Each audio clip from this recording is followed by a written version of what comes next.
Hey there, welcome back to the podcast. This is Phil Vischer. I am here with Skye Jitani. Hi, Phil. Hi, Skye. And Christian Taylor. Hey there, Phil. Hi, Christian. How are you? I'm here. Here, that's fantastic. And a little bit high. Jason Rugg at the wheel. Hey there. Did you just say here and a little bit high? I did say that. just So I said? apologize in advance. Okay, so Christian may or may not be drugged, and we will explain that situation right after the theme song. What's the news that you like the most? Who's your favorite podcast host? If it's breakfast, get your toast. It's Skye and Phil and the Holy Post. Skye and Phil and the Holy Post. And sometimes Christian.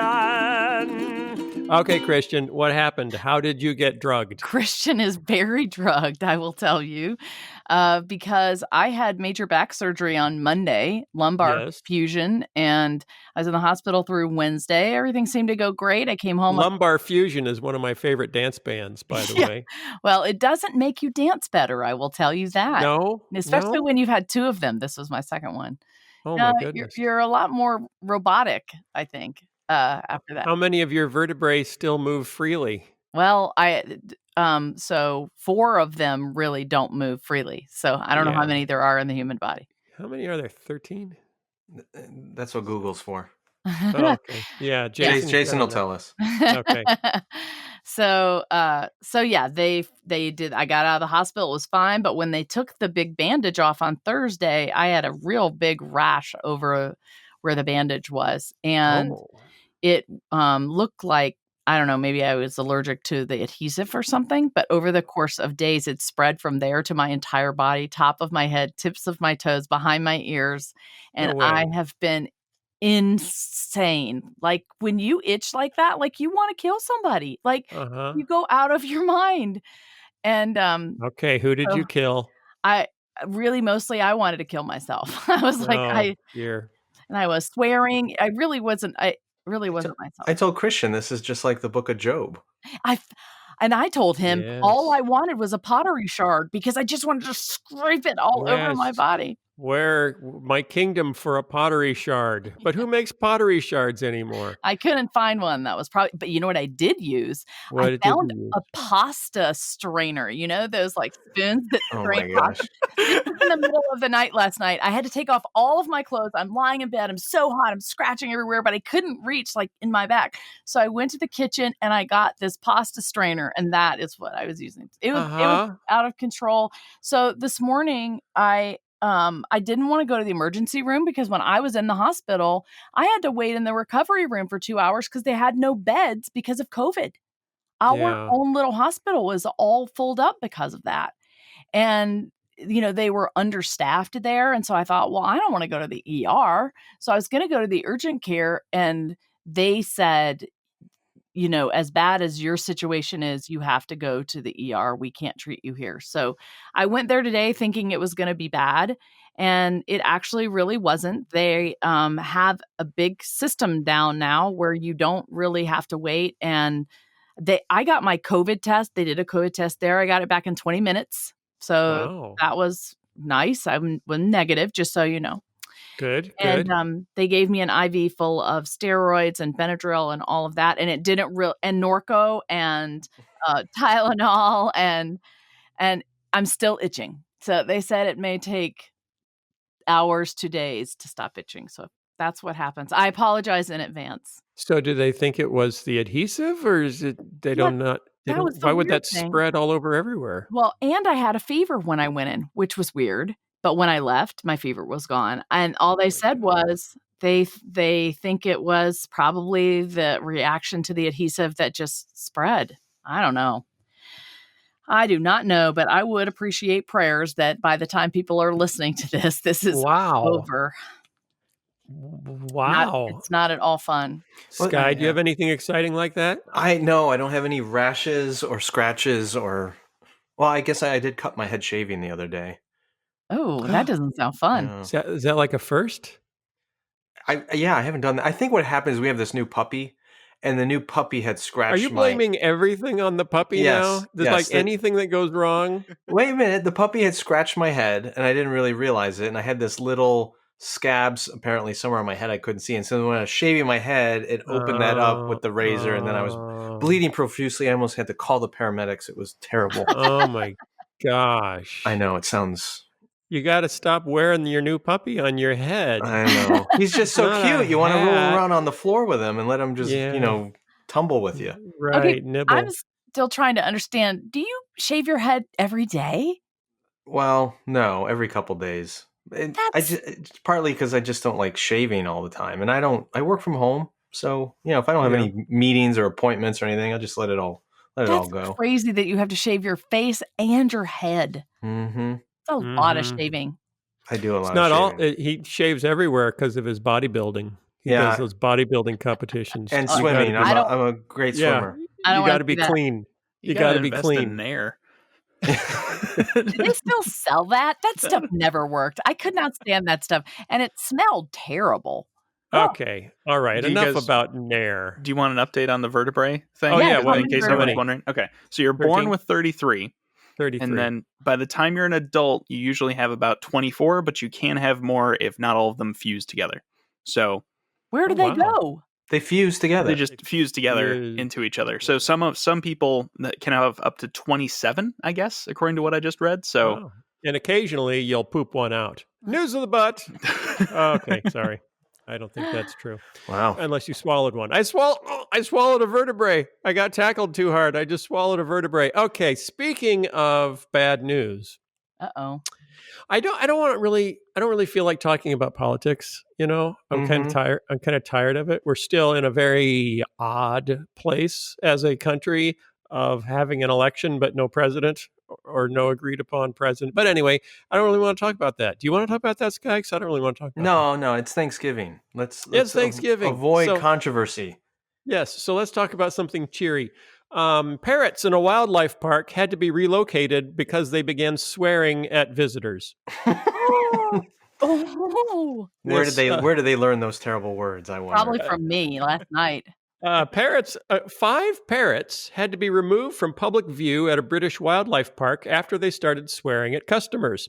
The foul-mouthed birds were split up after they launched a number of different expletives at visitors and staff. It just went, and these are British people talking, it just went ballistic. They were all swearing. We were a little concerned about the children. I have this image of the tiki room at Disney World with all the birds, but now they're swearing at people. It's like a PG-13 tiki room sliding toward R. So here's the deal. They're gray parrots, which are very popular as pets. And people were blue. People get tired of, they went blue. People get tired of their pet parrots sometimes, and so they will donate them to zoos and animal parks. So these Probably were 5... because those parrots cuss at them all the time, and they don't want to be yelled at. 5 parrots that had never lived together. They were not from one place. They were from 5 different households, but a few of them had learned some colorful words in their different households. And when they put the parrots together, they taught each other the colorful words and then encouraged each other, basically just started swearing at each other. It's like a kindergarten class. With that one kid. It teaches all the others the bad words. The one kid who brings the new word from home. My big brother taught me this new word. Let's all try it out together. So they started cussing at everyone who walked by. And people thought it was funny. And visitors were then cussing back at the parrots. But the zookeepers were worried about children. Well, so and I bet you their laughing encouraged the parrots more, my guess would be. Oh, parrots love an audience. Yeah. So they had to separate them. They can't be together because they turn into a little swearing bunch of sailors. I wonder if their swearing was like uniquely British. Because, they have somewhat different swears than we do, more popular, so, which I won't share here, but, So if we brought them to America, maybe we'd just find it charming. It's like watching The Crown. Bugger? Hey, we're not going to play that game. Guess the British swears. What does that word mean? Christian. You can look that up on your own time. Christian, we're not going to do that. Would you stop it? Would you stop British swearing on my podcast? Parrot. You were the one that brought up the parrots. I didn't tell you were a parrot. That was not. That's your drug. That's your drug cocktail talking. I think that you should make some sort of animated thing with non-swearing parrots, but with some other. Well, then what's funny? What's funny about it then? I'm sure you. What do they do? They have to just do something. Five parrots that throw. They could say poop. Don't you think if they're gonna invite more people to donate their birds who can't care for them, do you think they should screen them going forward, making sure that? Well, but how do you screen them? Like, okay, bird, what's your vocabulary? Run us through your vocabulary. Or you ask the owner, what words have you taught them that we wouldn't be happy about? And they're not going to fess up to that. Well, there's got to be some way to get the birds to share their vocabulary. Can't you put them in a room and like swear at them? And if they swear back to you right away, you're like, oh, they know the words already. So you have one zoo staff member that has a whole list of foul language, and then they have to read the list to every parrot that's dropped off. They're like the FCC. I don't think that's a thing. Okay, speaking of swearing parrots, Jerry Falwell Jr. Back in the news is and I think this is one of the more ironic stories that we've had in a while. Jerry Falwell Jr. sues Liberty University, saying the school damaged his reputation. I did read this. The school damaged his reputation. You know what? If he was trying to build a strong reputation among swingers and adulterers, then being part of an evangelical university probably did damage his reputation. Oh, ouch. Zing. Wow. That was, ooh, boy. What exactly is he saying they did to damage his reputation? They didn't, they didn't defend him against the, quote unquote, false allegations, and they let him go, which, was their way of saying, we're saying these allegations are true. So, of course, he says he didn't do any of these terrible things, and he's not that guy that has been described in all the written testimony. So the fact that they let him go, it was a way of confirming lies about him. So hence they damaged his reputation. Wouldn't there be a better, I don't know any of the legal contracts they have, obviously, but wouldn't the better case be false termination or something like that? Like if he's genuinely innocent and he's been fired for something he did not do, wouldn't that be grounds to sue for false termination or wrongful termination, whatever the phrase is? Maybe. But he's not doing that because then he'd have to prove he didn't do any of these things. Right, and he's getting his like $10 million severance. So he's, he doesn't want to mess that up. But why not sue for a little more? Because you hurt my feelings. You made me look bad. This is where I got to give, not to get political, but I'll give Donald Trump some credit. Like when he sues, he sues big. Like he doesn't goof around. Yeah, sue big. Yeah. But if Jerry Falwell Jr. is genuinely innocent of all of these things, don't you think his indignation would be high enough that he would go above and beyond to just clearly demonstrate that he's innocent and sue the pants off of everybody who's accused him of these crazy things? But he just kind of dabbles his toe in the lawsuit pool. And it's like, well, you've discredited me in some little way. It's like, well, that's not very convincing. Yeah, I'm not convinced either. Yeah, I'm not convinced. But here's the thing: you take away what he said. My eyes do not deceive me. You can look at what he's done with your own eyes in pictures that he posts on his own, and judge for yourself what's happening there and see whether it's appropriate or not. I mean, where there's smoke, there's a pool boy. Exactly. Wow. I remember learning that when I was a kid, growing up in Muscatine, Iowa. Where there's smoke, there's a pool boy. And it didn't make sense to me until now. Now I get it, why the elders of Muscatine were always saying that. Mm-hmm. It's an old thing. Yeah. My mom took me to swim classes at the Muscatine Golf Club swimming pool. And I was like 4 years old or 5 years old. And I refused to let go of the side of the pool and screamed like they were trying to kill me. They're trying to kill me. They're trying to kill me. And it worked. I never had to go to swim classes again. So kids, if you don't want to go to swim classes, Wow. scream like they're trying to kill you, and you make the experience so unpleasant for everyone involved. I also tried that at the dentist, though, and it didn't work. They persisted. Even though I was they probably screaming gassed you. that they... What? They probably gassed you. No, they didn't gas me. They just persisted. they held my little 5-year-old body down and pulled a tooth out. Okay, well, that's that a different screaming story. did not work with my son Jonah. I made him do the swimming lessons regardless of screaming. Really? Through the screams. You're tougher. I guess you're tougher than my mother. She's not going to like to hear that because she That considers was my herself third pretty boy. darn tough. Third Oh, boy. right. So that's at that point, just throw them in the pool. Exactly. Swim back out. That's what Teddy Roosevelt's dad did with all of his siblings and him so they would learn to swim. Took them down to the lake, to the edge of the dock, and just tossed them in. He used to have 7 brothers. He ended up with 3. That's the way it goes. Okay, new book links the decline of religious authority to the end of empathy. Did you follow that, Skye? Are you with me? I'm trying to put that together. The end of religious authority with the decline in empathy. Yes, actually, the decline of religious authority with the end of empathy. But they both declined. I don't know how they relate. So enlighten me. Yeah, I know. That's a good one. And this also relates to another story that Skye gave me this morning. John Compton's new book, The End of Empathy, shows how the collapse of religious authority in the 1960s, thank you, Taco, led Christians to evangelical megachurches that resist any effort at social reform.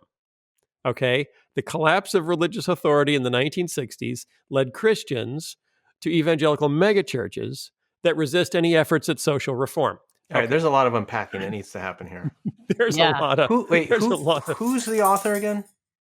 The author is John Compton, Compton. Compton. In his new book, The End of Empathy, Why White Protestants Stopped Loving Their Neighbors, that's the subtitle. That's a little inflammatory, isn't it? No, it's not at all. John Compton, a political science professor at Chapman University, my sister used to teach at Chapman University in Orange County, California, tries to explain how American Protestants moved from championing social reform to stubbornly resisting it. Okay, now that's a valid question to ask. Why did American Protestants start out as the champions of social reform and then end up stubbornly, well, at least white evangelicals, stubbornly resisting social reform? His theory is that, and it's kind of interesting how it starts out. At one point, when the main line was all there was, so before the break between fundamentalism and the main line, you needed to be a member of a mainline congregation in many communities for social respectability. You needed to be a good Congregationalist, a good Presbyterian, a good whatever. And because of that need, that you actually needed to be an accepted member of one of these, a limited number of congregations in any community, you had to conform to the authority of that community. You had to be an upstanding Presbyterian or an upstanding, which meant you were under the authority of the leaders of that congregation.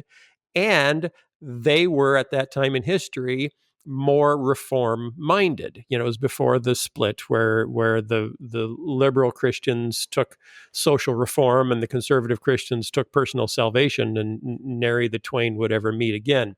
So his theory is that because of the decline of the mainline Protestant denominations, people left. They walked away from that authority structure and went to new evangelical churches where you chose the church to match what you wanted to hear, instead of and letting the church be the authority because you needed to be part of that community. So the real pivot of 20th century Protestant political involvement, he says, happened in the 1960s when there's a general collapse of religious authority. Mainline Protestant churches were still pretty effective in mobilizing their members on behalf of political causes up until then. But by the time you get to the late 60s and early 70s, there's a collapse of religious authority. People start leaving the mainline Protestant churches in droves. And then what you get is the emergence of this completely different religious environment. It's a free market. People are picking churches not based on what will help advance my career or raise my standing in society or make me a good member of society, but simply on what message do I find appealing. It becomes more about entertainment. It becomes more about catering to people's pre-existing views and prejudices. Okay. What do you think about that theory? I agree with him, I think, but I would attribute, I wrote a book about this to a degree as well. My first book was The Divine Commodity, about consumerism and how consumer culture, how consumer culture influenced the creation of the modern evangelical church. But what does he say is the explanation for the decline in mainline authority? Does he explain why that declines? Because he actually doesn't. See, that's what I think's missing here. Mm-hmm. And my hunch is it's not really that the main line lost authority. It's based on who you read. Sociologists and economists will say that the U.S. really became a truly consumeristic economy in the 1950s. And by the 1960s, you see the values of consumerism moving beyond economics into the social sphere, where divorce rates start going much higher. The sexual revolution enters into the fabric of America in the 1960s. And I think that enters into our religious life as well, where we begin to find value for everything based on what does it do for me. So when my spouse is no longer valuable, I can trade her in and get a new one, right? That's right. And the same thing happens with religion, whereas before I may have felt a level of commitment to my denomination or my congregation. Now it's all about, well, if I don't like this preaching, or if I like the guy down the street better, or if I like, then I'm free to go there. So I think it's the consumer values that took root in the 50s and flourished in the 60s that lead to the megachurch phenomenon of the 70s, 80s, and 90s, and the decline of mainline churches, which didn't kind of cater to the consumer as much as the other churches did. Can I throw something out there? Yes. Just to see what you think about this? Throw away. And the fact that you're throwing from a drug-induced stupor should make it even better. It should, actually. I apologize in advance if it doesn't come out correctly. No, it's fantastic. So one of the things I've observed over the course of my life is that when I was younger, there was an idea that when you were in a church, you were you were a part of this community, and you were accountable to this community, and the pastor was sort of the head of this community, and there was accepted buy-in for, being held accountable, as it's talked about and set up in, the New Testament. But I think people have grown increasingly more and more uncomfortable over the years of being in that kind of accountable relationship with someone with, as a spiritual authority in their lives. And because if you're going to stay in that relationship, if someone calls you on something, you either respond in repentance or you leave and rebel. Right. And I think we have come to the place where we don't want to be held accountable, and we don't want people to see our stuff. So it's easier for us just to go to church every Sunday and come home and not be a part of an interdependent, accountable church family. Right. I agree with that. He goes on to talk about evangelical leaders who attempt to lead against the grain of where their people are. And he said these so-called leaders, he says you see a lot of stories where it's portrayed, the modern evangelical movement is portrayed as a movement that has very powerful leaders, and the rank and file wait to see who the leaders will endorse in politics or what causes they'll endorse. But he says these so-called leaders have very little clout. We see this every few years when some supposedly powerful evangelical leader will come out on behalf of a cause like combating climate change or something that's not part of the normal conservative agenda. One or two things happen. They either get nowhere and renounce the position they took, or they get shoved to the margin of the movement. And that's been the pattern since the 1980s. And then he brings up Carl Henry. who was the founding editor of Christianity Today. He says, I tell the story of Carl Henry, the longtime editor of Christianity Today. He's thought of as a politically conservative figure, but he also talked about the need to protect the environment, and he talked about racial inequality being a major problem. He helped build up the evangelical movement, but then when we get to the 1980s, he discovers that once religious authority has collapsed, no one is really interested in his message. He's pushed to the margins, while people like Jerry Falwell Sr., who are throwing conservative red meat at their followers, are much more influential and important. That is accurate. Mm-hmm. I would agree. So I don't know that Carl Henry was ever a consumer personality. The people in the pews probably never knew him, but the reality is that he and a couple others were the most influential neo-evangelical voices. But by 1985, James Dobson was being labeled the most influential evangelical leader, who had no pedigree whatsoever in the evangelical movement. So something really shifted in the 1980s. I think white evangelicalism, at least in the 20th century variety, late 20th century variety, has always been sort of a populist movement. It's been led. I wrote a piece, it's on theholypost.com, that it's been up there for a while now, called "Who's Really Leading Evangelicalism?" Yeah, there's a picture of a sheep. Yeah, that's right. The shepherds are the sheep. And the argument I make there, with hopefully plenty of evidence to convince you, is that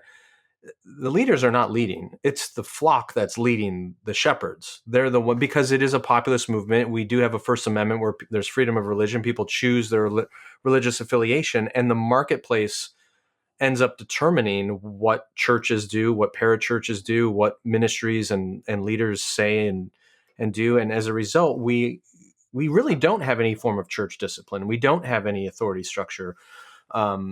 And unlike, say, the Roman Catholic tradition, which is global in its scope, or even the Anglican tradition, which is global in its scope, the U.S. evangelical movement has no global authority to appeal to outside of itself. So it just goes wherever the market forces tell it to go. And that's why, as we talked about with Ryan Burge a few weeks ago, the indications are, before long, the evangelical church in America will probably condone gay marriage and other kind of sexual rights issues, because that's where the demographics say they're going. And if you don't conform to that, eventually you're not going to have people in your pews and you won't have money in your coffers. So that's just the nature of it.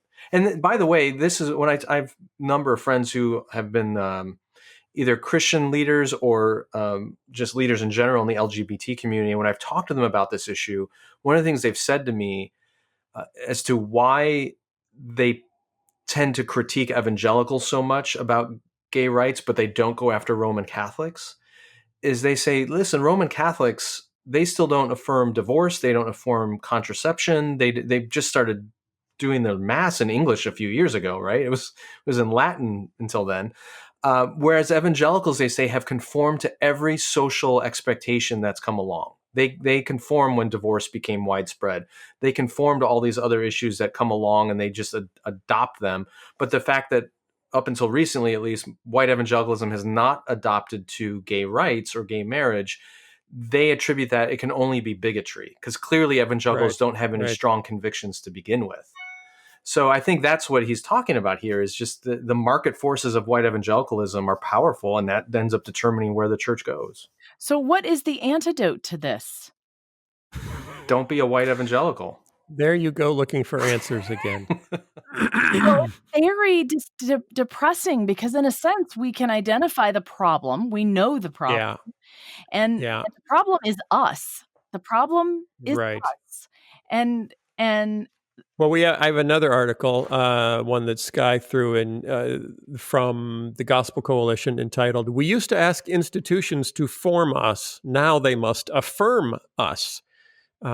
Based on the thinking of a guy named Yuval Levin, who wrote a book called A Time to Build, and that we have this shift in institutions. We have moved, Levin writes, from thinking of institutions as molds that shape people's characters and habits towards seeing them as platforms that allow people to be themselves and to display themselves before a wider world. So the virtual institutions of social media are also obvious examples of platforms rather than molds, ways for us to shine and be seen, not ways for us to be transformed by an ethic shared with others. So have churches also become platforms, for pastors to shine, but that need to, if I'm going to join your church, you need to affirm who I am and make me feel good about myself, as opposed to molding me in character or changing me in any way. Skye. Yeah, I think this is not black and white. It's gray. There's some nuance to this. It is pink. Gray. Because on one extreme, total institutionalism would argue that your individual calling, your individual giftedness, your individual vocation is irrelevant. You are now surrendering yourself entirely to this church community, and you need to just get on board with our agenda. The other extreme is what he's talking about. This article is no. It's all about me. It's all about just being a platform for me to shine and for me to be affirmed. And what we need to is to come to some understanding of the two go together, that we are individuals that have specific callings from God. And I think a lot of evangelical churches have done a terrible job of affirming those vocations and callings. And they haven't really equipped, as Ephesians 4 talks about, equipped the saints to do the works of ministry that they're called to do. It's all been get on board with what the leader's agenda is or what the church's agenda is. But we aren't just individuals. We are also a community. We are a body of believers, and there are things we are to do together, and we are to hold each other accountable and enact discipline the way Christian talked about, and contribute to the common good and to the common mission of the church. So it's not either or, but I think in the past we were all on the institutionalism side of it, and now we're increasingly on just the individualist side of it. And the church needs to be the place where those two things come together. Well, and I also am reminded, Skye, when you always talk about the sermon-centric Sunday, when the sermon is the center of everything, and that is what we're going to church for, all the other stuff falls by the wayside. And church should be so much more rich than that. And I do think if we would begin to rethink the way we, think about the church experience, that might be part of the solution. Mm-hmm. Yeah, it is. I mean, as Dallas Willard always used to say, your system is perfectly designed to produce the results you are experiencing. So if you don't like the output, then think about the system. I don't know who wrote this Gospel Coalition piece, but he says, belonging used to be a process that involved individuals changing to better fit the collective culture and identity of the institution they joined. Now, the burden of belonging falls squarely on the institution. If a member feels unappreciated, alienated, or unseen, it's the institution's responsibility to make that individual feel they belong, not at all the other way around. There is a middle ground somewhere, right? Between total conform to the institution and the institution must make me feel good about who I am. Yeah, totally. And how do you find the middle ground, Skye? I don't know. I don't have a formula for that. I don't think it's simple. Come on, man. But help us out. To a degree, I think when you look at Scripture, you see this. One of the reasons Western civilization is very individualistic is partly because of the New Testament. Yeah. The New Testament affirms the value of individuals. It affirms, the good shepherd leaving the 99 to go after the one, right? That's kind of the embodiment of individualism, that individual sheep matters to God and needs to be acknowledged and cared for. Right. But on the flip side, it also affirms that we are an interconnected and interdependent body of believers, as Paul talks about in 1 Corinthians 12, for example. So there's an interplay between the two. And American culture has disproportionately favored the individual side of it and not the collective. And other cultures more emphasize the collective side and devalue the individual. So you kind of have to look at what are my cultural biases, where are my blind spots, which one do I need more correction in? And I'd argue right now, most church leaders probably need to do a better job of affirming the individuals, and most church members probably need to do a better job of affirming their collective identity as a church. Wow, that's complicated. It is. It's not a one-size-fits-all kind of thing. Okay. All right, Christian, you have any ideas? I think Skye's right. I appreciate you providing a beginning of an antidote. I think, maybe that's something you can unpack in a devotional one day. Hey, that's a great idea. Maybe. Yeah. You know what? It's the individual, the life of the individual in the community of Christ. I mean, but that's what we were talking about earlier. I am seeing this increasing individuality, especially now with, in particular, the mask stuff. What I want, what I feel, what my rights are, what, I'm being violated. What's at the middle of that? Me. And I do think that we have lost the whole idea of laying down my rights for the good of others. And that is centric to who Jesus Christ was. And we need to do that, whether it's, with a mask or whether it's, in church. I just think our whole mindset as Americans has been so much about individual achievement and accomplishment and all of that, which is good. But I think it's swung so far to the right that it's become damaging not only to society, but also to ourselves individually. And I think, Christ, at the end of the day, today, Skye, in your devotional, you were talking about, churches having visions, the vision for this church needs to be X, Y, Z. The vision for our lives just needs to be Jesus. A closer walk with Jesus. That means reading the Bible, praying, whatever it is that we do to connect with him. If we're doing that on a daily basis, he will begin to shape us and change us. And I think that he will call us into relationships with others. You guys have perfectly set up who the guest is for the latter half of the podcast, because Hey, who's the guest? I interviewed Randolph Richards, who's a professor, and he just wrote a book called Misreading Scripture with Individualist Eyes. Hey. Yeah, so you stick around. All right. We'll get into this in more depth. There you go. So thanks for tuning in. We have a great guest coming up to carry, without even my knowledge, carry on this theme and hopefully give us all the answers, right, Skye? All of the them. Answers? Every one of them. That's fantastic. All right. Enjoy the guest. Thanks for the support on Patreon. Thanks for everything else you guys do to help us do what we do. It's great to have new people listening that saw one of our videos on race or abortion or whatever, and now is a podcast listener. Thanks for joining in. We do this every week. We're here all year. We never stop. So thanks for being here, and we'll see you guys next week. Bye, everybody. See ya. Hey, Holy Posters, the last few months have been really exciting for us. We've seen our podcast audience grow, millions of people have been engaging our videos, and thanks to you, our support through Patreon has never been stronger.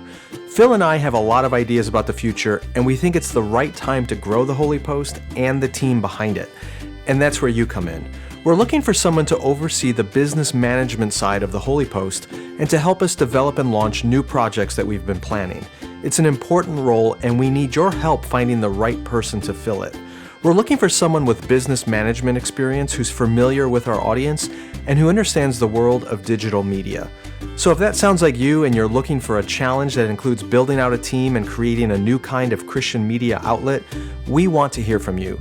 Email us along with your resume or CV at admin@holypost.com. That's admin@holypost.com. And thanks again to everyone who's supported us and who's encouraged us. The Holy Post wouldn't be here without you, and we really look forward to sharing with you what's next really soon. My guest today is E. Randolph Richards. He's a provost and professor of biblical studies in the School of Ministry at Palm Beach Atlantic University. He's written a number of books in the past, including Misreading Scripture with Western Eyes, which he co-authored with my friend Brandon O'Brien, and he's got a new book out called Misreading Scripture with Individualist Eyes. As many of you are probably aware, Western individualism is not a common factor in the New or Old Testaments, which were written to collectivist cultures, and I'm going to talk to him about what does that really mean and how does it cause us to misunderstand or miss entirely various parts of the Bible that are critically important. And Dr. Richards is uniquely qualified to talk and write about this because he has been a cross-cultural missionary and continues to train missionary teams in different parts of the world, and of course is a biblical professor understanding some of the nuances of biblical culture. This is a really great conversation that I think will help you rethink the way you read the Bible and some of the assumptions you carry into it, and challenges some of our assumptions about the way we organize our faith even in a modern Western society. Here is my conversation with Dr. Richards. Dr. Richards, welcome to the Holy Post. We're so grateful you're with us. Thank you so much for inviting me. So we mentioned before we started recording that you co-authored a previous book with my friend Brandon O'Brien, who's been on the show a number of times. That book was Misreading Scripture Through Western Eyes. And now you are telling us we're misreading Scripture again through Individualist Eyes. Before we get into the details of this, why this interest on your part in how Westerners are misreading Scripture? Skye, it started actually with realizing that I was misreading Scripture. I was working as a missionary in the jungles of Indonesia, and I realized, wow, these people love Jesus, they read the Bible, and we're not seeing the same things. So what was one of the first examples of your coming to terms with the fact that there was a different way of reading it, and perhaps your Western assumptions weren't all correct? Well, I had preached in a church. It was very common after the service, you'd go to someone's home and then they would scurry around to cook up a meal. So we're sitting around the living room in an elevated home in the jungles of Borneo, actually. And it was clear they wanted to ask me something. They're talking in a local language I didn't know. We were speaking the national language normally. And I said, oh, what is it? And they said, well, we have a problem and we thought maybe you could help us. And I said, all right, I'll give it a try. And I shared this in that first book. And they said, we have a couple who committed a very, very grievous sin in their home village. So much so they had to flee the village.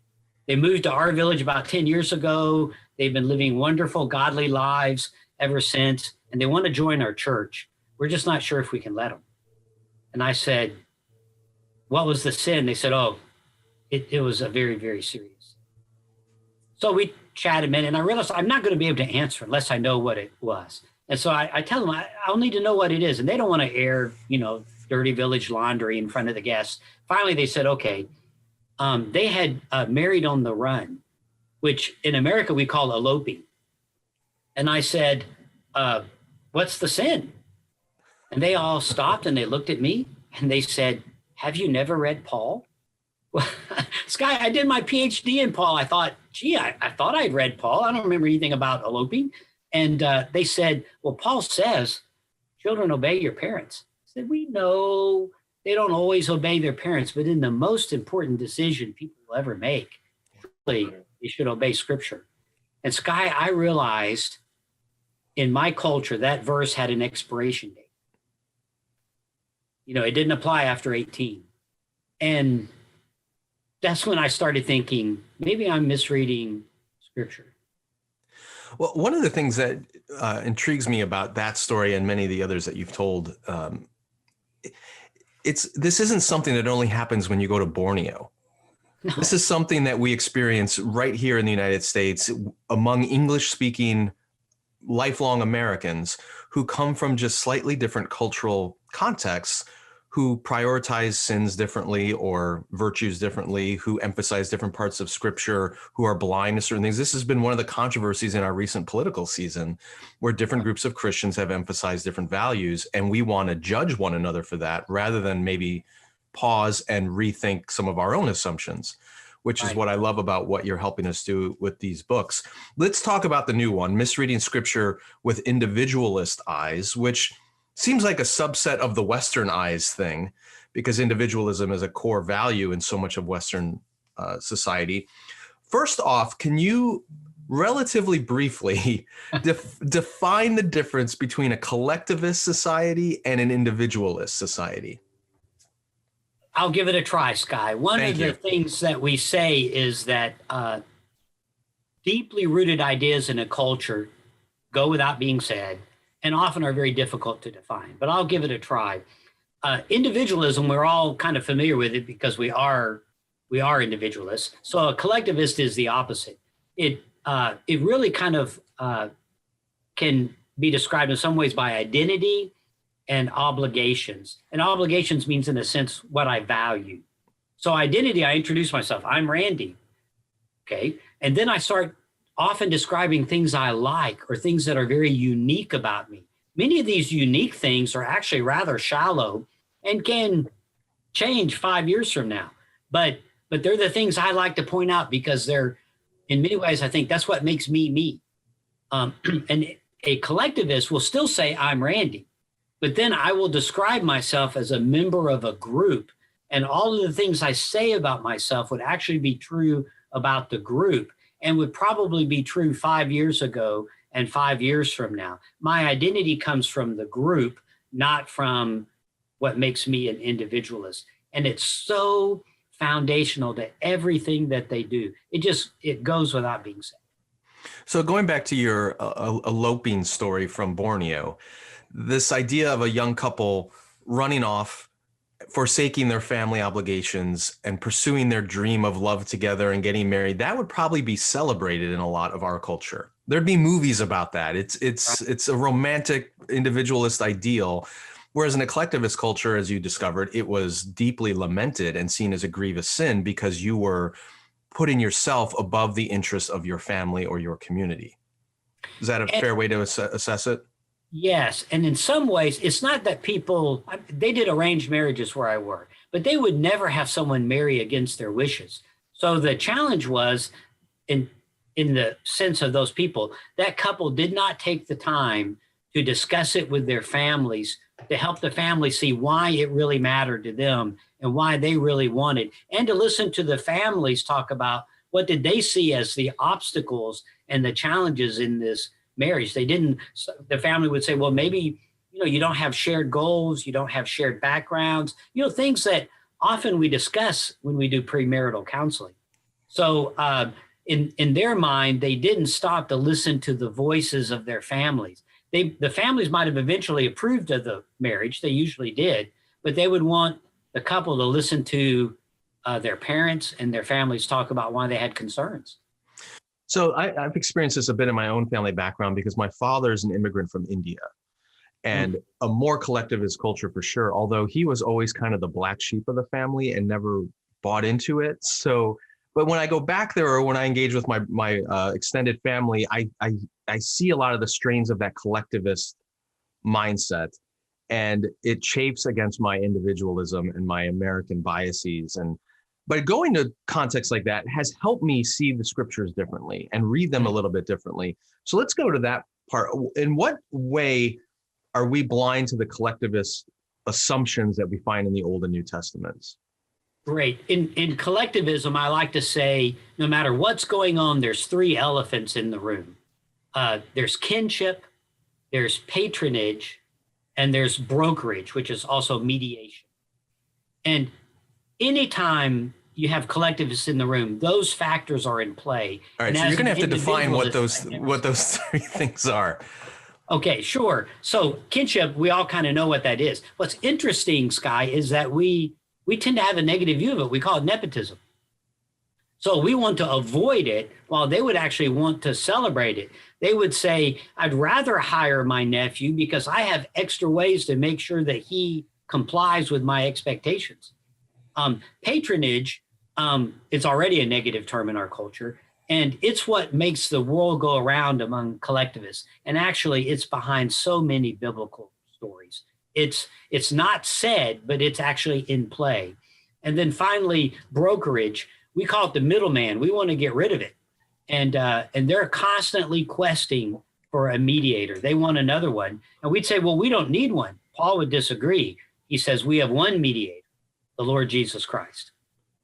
But let's start with that mediation thing.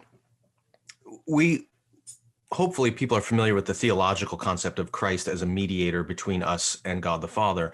How does that play out on a human level in social relationships or in church dynamics? Does that still exist? Do you see that in the New Testament as well? Sure. There was a man, a Roman, who had a sick servant. He's heard that there's this healer in town, Jesus. He wants to try to get the guy to help him, but how's he going to do that? He has given gifts to the local Jewish leadership. He's helped support the synagogue there. So he goes to them and says, hey, could you talk to that guy? He's one of yours. So he asked them to mediate for him to see if they could get Jesus to come as a healer and heal his servant. So that's go ahead. Oh, I was going to say, the interesting thing is the Jewish authorities misunderstand the whole thing. They assume that the centurion is a person of status. And so they go to Jesus and say, look, you got to help him. He's helped us. It's important. So they're kind of, in a sense, bossing Jesus around. And the subordinate should always go to the home of the superior one. That's not the way the centurion saw it.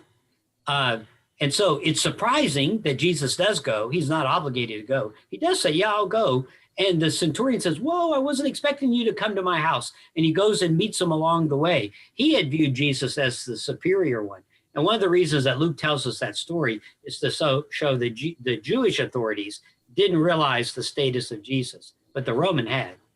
So, I mean, that's a great cultural example of who goes to whom is a depiction of status. Right. Which most Western readers would read through those stories and never recognize that at all.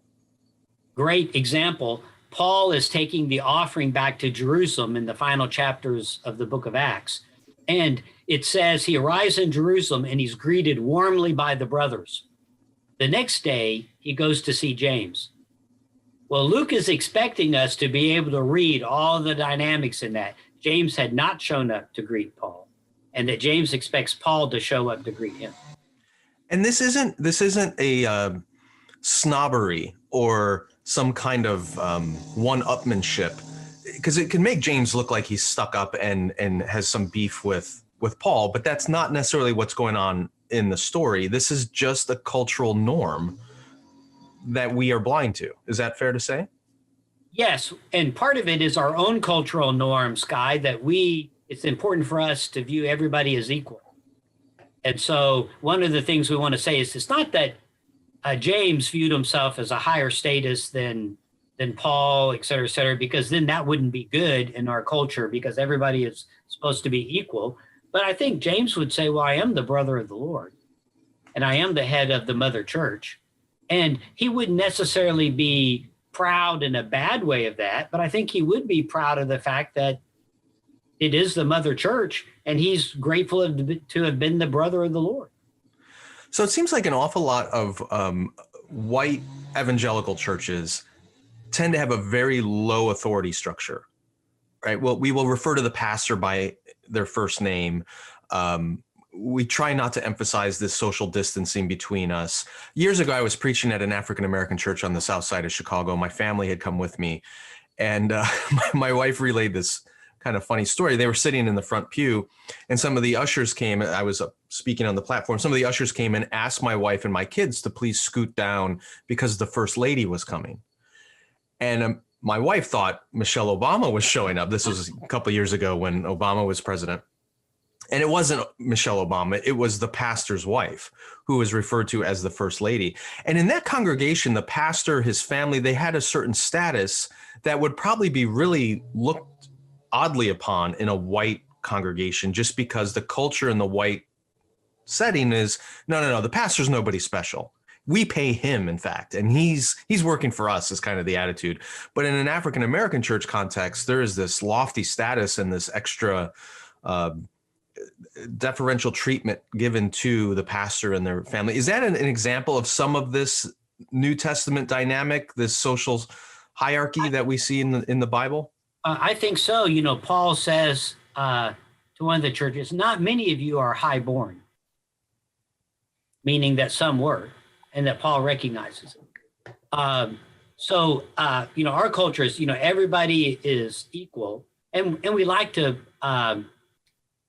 emphasize the verses that seem to say those kinds of things. Those verses pop out to us. Paul says, I count all of my education, all of my training as rubbish. Right. Well, except he was very proud of his training. But what he had meant was those diamonds, that was his training, they're like gravel compared to knowing Jesus. It doesn't mean that they were actually gravel. They were diamonds. And he recognized that. But they're gravel compared to knowing Jesus. So what do you say to the person who would argue a lot of the egalitarianism, I don't mean that in a gender sense, but the equality and lack of social hierarchy that we see in a lot of Western individualism is actually a product of 2,000 years of marinating in Christian values? And, taking James' words, for example, about not giving special treatment to certain people in the congregation. Like, is there a place to argue that this stratification is something that the gospel actually deconstructs? Or is that just a cultural bias? I think, Skye, that's a great point to make. It is the radical teaching of the gospel that we are family.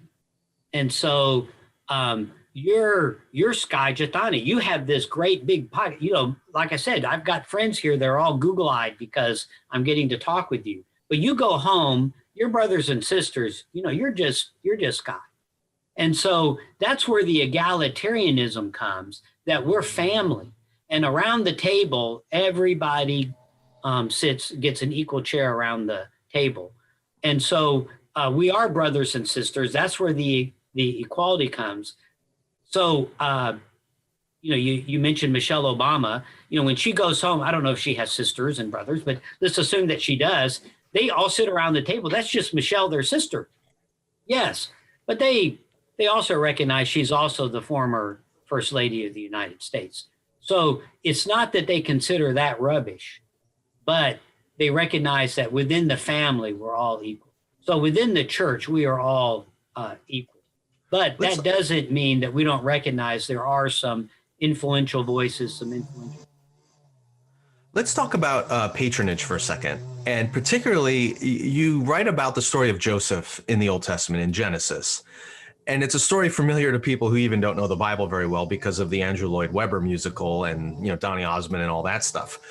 But typically, we present that story as one of an individual facing hardship who, through his cleverness and God's help, reaches the heights of power in Egypt. And you argue we are completely misunderstanding that story because we're not recognizing the unspoken cultural dynamics and collectivism going on there, particularly patronage. So can you walk us through some of the elements of Joseph's story that we often miss?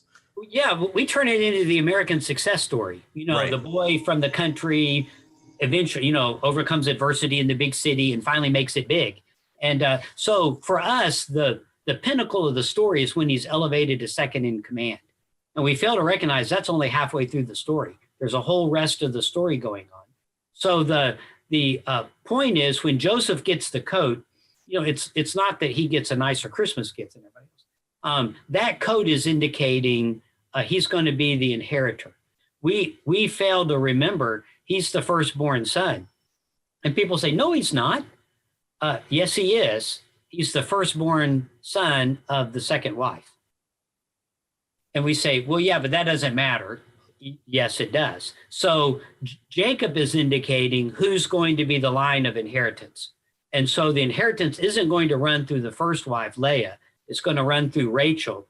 And so the firstborn son is the one who's going to be the inheritor. And we fail to notice the other brothers, the other sons are out in the field working. Joseph is in the home office with dad and gets sent out to give instructions to brothers who are actually older than him. So this is an issue of inheritance. So where does that put the other brothers? Well, technically out, unless Joseph is going to take care of them. Well, I tell my two sons all the time, brothers take care of each other. And so it would be up to Joseph to take care of his brothers. And one would expect it, except the biblical story tells us very specifically that Joseph shares a dream with them, which he doesn't have to share. He shares a dream with them that they are all going to bow down to him, which they would interpret as slavery. That would be a common thing to do with the sons who are not inheriting. So these brothers are being cut out of the inheritance. Joseph's kind of made it clear what he thinks is going to happen. These are brothers who have families of their own. So what would you do to protect your wife and children? You might decide, well, there's only one son of that second wife at the moment. If he's gone, then our families are all secure. So the brothers who should be looking out for him and Joseph who should be looking out for them, neither one's looking out for the other. Well, brothers disagree. The bigger question is, where's Jacob in all this? The father. Jacob should have been navigating this dispute between brothers. And he's, in fact, in my mind, he's gone. He's some old story He's several chapters back, and I don't think about him anymore. And my collectivist friends, they were outraged. Where's Jacob in this? He should have been negotiating this conflict between brothers. And so they sell him away to ensure the safety for their families. Now, so hold on, just to pause the story there for a second, because I'm thinking through the ways that maybe I encountered this story as a kid or an American lens on the story. We see Joseph early on as a hero because he's been given this vision of his exalted future. And these brothers are they're jealous and they're getting in the way of God's plan for him. He has a dream for his life. This goes into the musical and stuff. And that just feeds that American assumption that I have this great future that God has for me, and any obstacle in the way needs to be removed.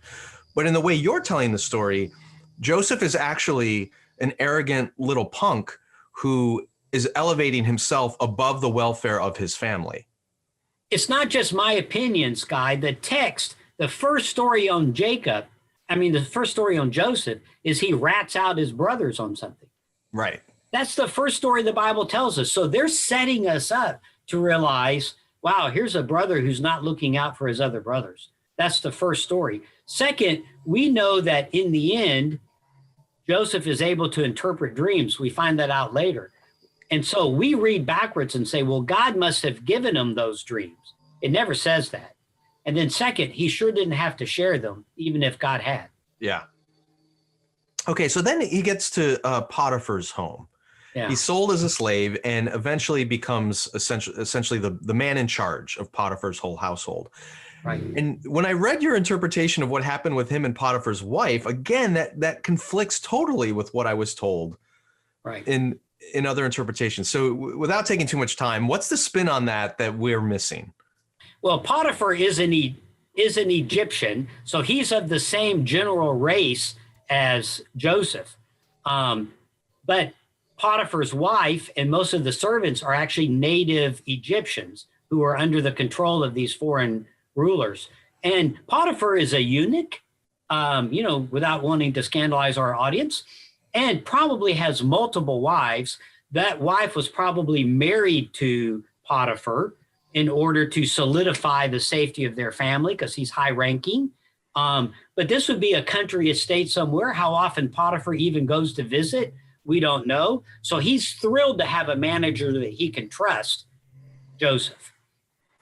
And so the scandal or the predicament that Potiphar is put in when he's told that Joseph was in a compromising situation with his wife isn't one of necessarily personal anger over an attempted adultery. There's actually an economic dimension that's going on here that we don't see normally at all from our point of view. Explain that for a minute. Right. So he basically has two choices. He can believe his wife's story. Now, it'd be very telling that the servants are absent. So she's by herself. Well, the only way she could have been by herself was she sent the servants away. So they're all thinking, ho, ho, ho, ho, that sort of thing. And then Joseph's not in there long enough for there to be trouble. So they could have backed up Joseph's story, but they don't, probably because he's alienated them just like he's alienated everybody else. He points out, everybody is under my control. Again, a very arrogant statement. So Potiphar can believe his wife, in which case it's a very common treatment. You immediately execute the slave. Or he can believe Joseph, and probably there's lots of good factors for believing it. And we notice he doesn't execute Joseph. He puts Joseph in the nicest prison in Egypt. So he clearly thinks there's something about this story. But if he believes Joseph right up front, then he has to divorce his wife, which means giving back the bridal price, which probably was the estate. So Potiphar is caught in this dilemma where he can keep the estate manager but lose the estate, or he can keep the estate and the wife and lose the estate manager. I think he's furious with Joseph for putting him in this spot. Okay, finally, and you hinted at this already, Joseph didn't get along or play well fairly with his brothers. Then he's at Potiphar's home, where again he alienates the servants there because he elevates himself and doesn't engage in the more collectivist identity that he's supposed to. Finally, he lands in Egypt second in command under Pharaoh, and there's this reconciliation that happens with him and his family. And you point out that the real arc of this narrative is not the elevation of Joseph to be second in command of Egypt. The arc of the story is really Joseph learning finally to not exalt himself above the needs of the community, above his family, which again, not what we read and understand from a Western point of view. And what's fascinating is, in the end, he does what he should have done at the beginning, and that is take care of his family. In the end, he takes care of his brothers, which is what he should have done at the beginning. It just took him a very long time to learn that lesson. Right. He learns it in prison. So what are the implications of this, not just for how we read a particular story like Joseph's, but as we read the scriptures in general and seek to apply them in a contemporary North American, pluralistic, increasingly post-Christian cultural context? What's your big takeaway for us in all of this? Okay, Jesus used parables. He took what everybody understood to explain what they didn't understand. They understood Palestinian farming, and he uses it to explain the kingdom of God. Paul used metaphors that they all understood to explain things they didn't. So he said, we're adopted by God. Well, wow, they all understood adoption. It's even tighter than our modern adoption. It's your flesh and blood at that point. So Paul used what they understood to explain what they didn't, adoption. He also uses another metaphor. He says, for by grace you have been saved through faith. And people would have said, wow, patronage. That makes a ton of sense. So God is our patron, and Jesus is the one who's made that relationship with us. That's the big takeaway. It explains a ton about our relationship on salvation. Okay, well, let's dig slightly deeper into that. How does that exactly patronage dynamic change what we think of normally as the Ephesians grace through faith kind of thing? What are we misunderstanding about it that the patronage part explains better? May I tell a story, Skye? Sure, yeah. Okay, so I made up this story. You've got a baker in Philippi. I'm going to call him Balin. So Balin's a baker. His father was a baker. His grandfather was a baker, that sort of thing. Well, one day he shows up. His bakery is burned down. So he says, wow, I must have angered the goddess Fornax, the goddess of bakery, because she's blasted me. We might say, well, you also were kind of careless with the fire last night. But be that as it may, his bakery's gone. What's he going to do? Well, he's lamenting to his friend. He's in trouble. His family business is gone. His friend mediates for him. He says, I am a friend, with quotation marks here, of this wealthy person a few blocks away named Diocles.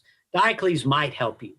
So that next morning, he takes Balin with him. When he gets in line, all of the friends, the clients of a wealthy person, line up every morning at the patron's house to ask, is there anything I need to do for my patron today? And also the patron would give him a gift of some kind. So he gets in line. Balin tells Diocles his plight. Diocles does not have to help him. He's not legally required to. He's not morally required to. He turns down people, perhaps, but he thinks, wow, this poor guy, I'm going to help him. So he gives a gift to Balin. That gift could be money. It could be bricks. It could be other people to help him. That gift was called charis, which we translate as grace. That gift was called charis. Now, at that point, if Balin accepts it, they are tied together. They're in a relationship. Patronage creates relationship.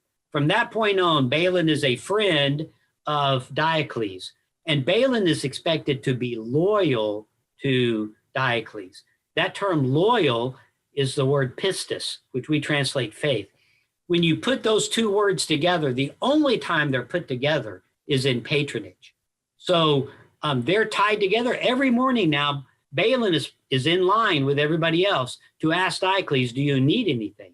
So because of Jesus, we are offered a gift, salvation, grace by the Lord, by God our Father. If we accept it, we are in a relationship with him. So Skye, every morning, we should be lined up at our patron's house to ask if he needs anything of us. Great example. The story that comes to my mind that gets closest to this in my experience might be the Godfather movies, right? And that's kind of the old world Mediterranean Sicilian idea of I will do you a favor, and at some point I may request a favor back from you. It's the opening scene with Marlon Brando and the Undertaker. That is the descendant of the old Roman patronage system plus crime. So we have to take the crime part out. Right. Okay. But last question then on this. In the patronage relationship, the patron and the recipient relationship, what happens if the recipient is unfaithful to their patron? Oh, and the worst thing a client could do was to be ungrateful.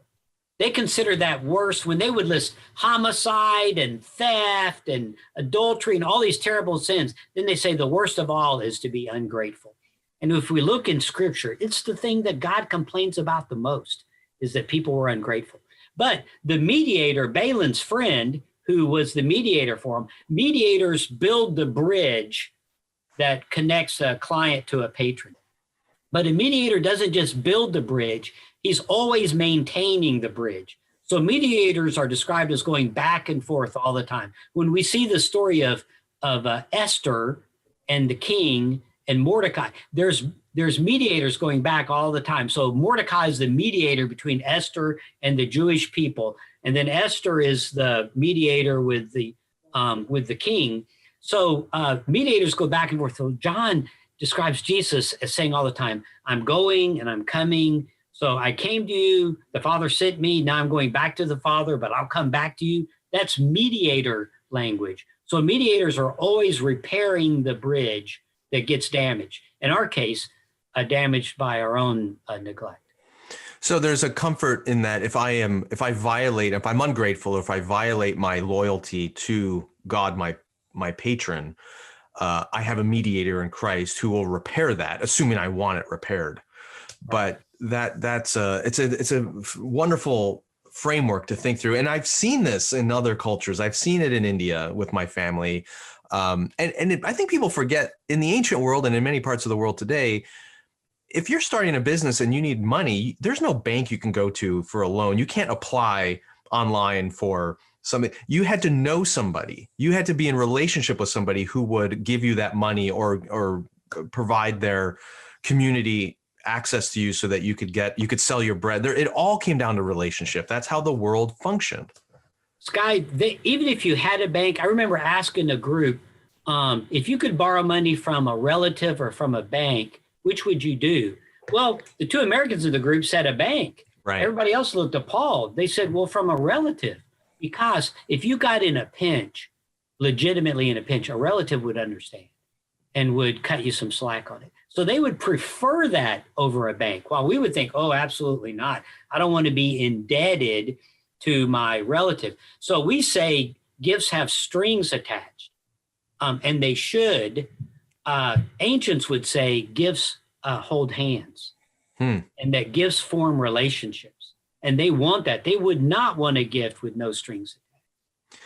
Some years ago, I came across an article explaining where credit scores came from, which is, I know it sounds strange, but there was a time, even in the US, where if you needed money or if you needed some assistance, everyone in the town knew you. They knew your reputation. They knew if you were a drunk and unreliable, or they knew if you were an elder in the church and had a stable family. And there was a relational equity built up or diminished, and that's what got you a bank loan or whatever you needed. The problem was, once the telegraph came along and communication started happening on much longer distances, where I could communicate with a bank in New York, even though I was in Kansas, there was no way of knowing if that farmer in Kansas was a good prospect to loan money to if you're a banker in New York. So they had to come up with a system by which they could create a credit score, a way of numerically marking down how faithful and trustworthy you were. And that's where we are today, where we've lost almost entirely the relational piece. And now I'm just a number when I go buy a car, I'm just a number on a piece of paper that says whether or not I'm good for the loan. And I wonder if a little bit has infected our faith communities and our churches, where we rely less and less on actual personal knowledge of somebody. And it's just, well, how many followers do they have on Twitter? And how many books have they sold? Or what's their reputation, as far as being a great speaker or something like that? And we don't look at the relationships that ultimately matter, which is what Paul points us to in his qualifications for being a leader, right? Look at the family relationships and those dynamics, and is there faithfulness over time? So part of the globalization and technological realities of our world means we're just less relationally connected. And anyway, your stuff about patronage and collectivist communities in Scripture just brings us back to I don't think those truths are gone anymore. We still need them. We've just lost sight of them. Right. We're a family. Your family doesn't care about your credit score. So that's the connection. That's what Scripture keeps pulling us back to. We call each other brother or sister at church. It's far more radical than that. It is. We really are supposed to be a family. The offering we collect at church isn't an offering. It's a family fund, and it's used to meet the needs of the family. So in wrapping up then, what is one or two things you would recommend to help us move more in that direction? Because it seems like you don't have to be a mega church. You could be a church of 200 people, 300 people, and it seems like that bond isn't what it used to be. We don't really see our church communities as brothers and sisters, as family anymore. It's become so professionalized and institutionalized. What are just a handful of things you would love to see happen, at least in a North American context, to move us closer to that corporate ideal? I think, Skye, one of the things that's happening already is the globalization of the church in a good way. You mentioned your folks are from India.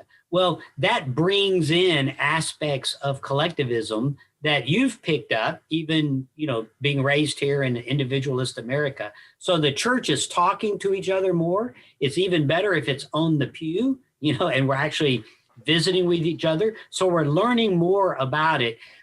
I would not want to suggest that collectivism is better than individualism. They're just two wings of an airplane. They're just cultural aspects about us, but each one does certain things well. Americans, as individualists and Westerners, we do certain things really, really well, and we can teach the church universal those kinds of things. We're very good at forgiveness. We're very good at generosity, that sort of thing. But there's other things that a collectivist is naturally just better at that they can teach us.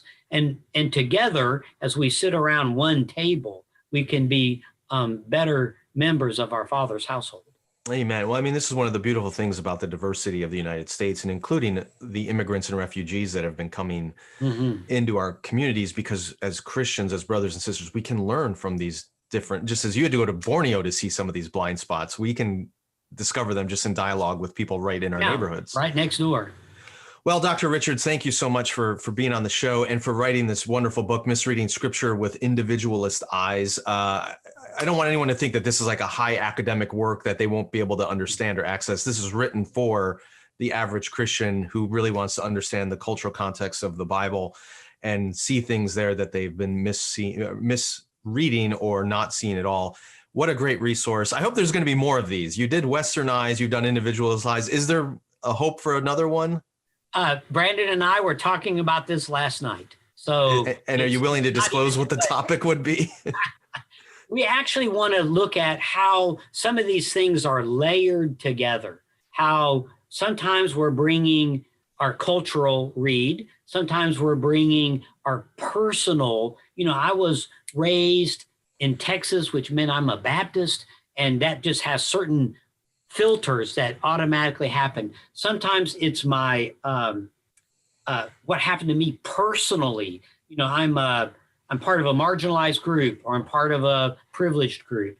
I was traumatized as a child, or I was someone who may be traumatized, and all of those things become filters that influence what I don't see in Scripture. But it's not even to a napkin stage yet. So we just started the conversation last night. Well, as it develops, we look forward to having you back to talk about it. Thank you so much. Thank you. The Holy Post Podcast is a production of Phil Vischer Enterprises, that's Phil's company, and Skye Pilot Media, that's Skye's company. Production assistance by Julie Betcher. Editing by Jason Rugg. Help us create more thoughtful Christian media by supporting us at patreon.com/Holy Post. Also, be sure to leave a review on iTunes so more people can discover thoughtful Christian commentary plus ukulele and occasional butt news. Visit holypost.com for show notes, news stories, and more.